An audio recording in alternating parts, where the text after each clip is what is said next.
Hey Matt, there's another re-release coming our way, and that's Devil May Cry 4 Special Edition. You actually just got to play it, so can you tell me what the new things are in this game? So what they added is 3 new characters. You got Virgil, who's Dante's twin brother, Lady, who fans will recognize from Devil May Cry 3, and Trish, who is a classic character from the first Devil May Cry. And what they've actually done is you can play these characters in the old levels, right? So Virgil, you can play through the entire campaign as just Virgil, but with Lady and Trish, how does that work?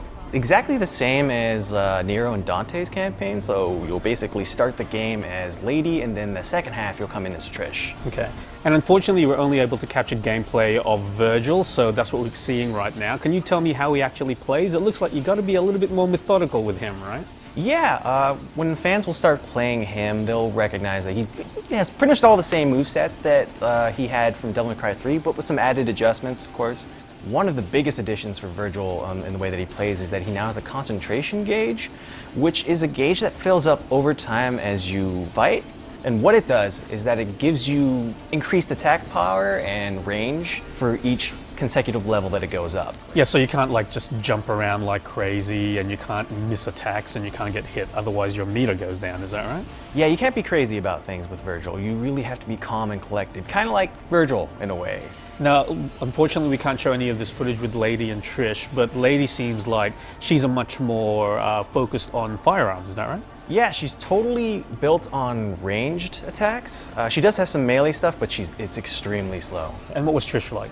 Well, Trish is really similar to Dante, but with her kind of own unique twist on things. So she has a very similar equipment set, but she doesn't have sort of the kinds of attacks that kind of lunge her forward at enemies, like, you know, with Dante's classic stinger move. So as a Devil May Cry fan, I mean, you played the Devil May Cry 4 quite a few times already. Do you feel there's enough here to sort of get fans back into the game?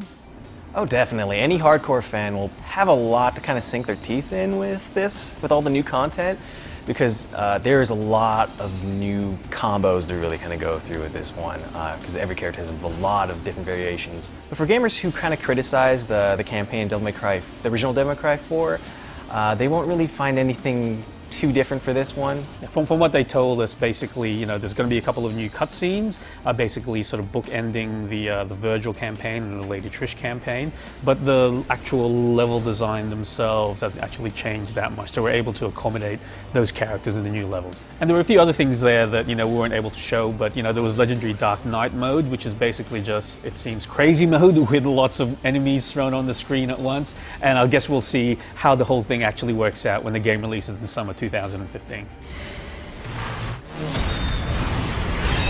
I need more power.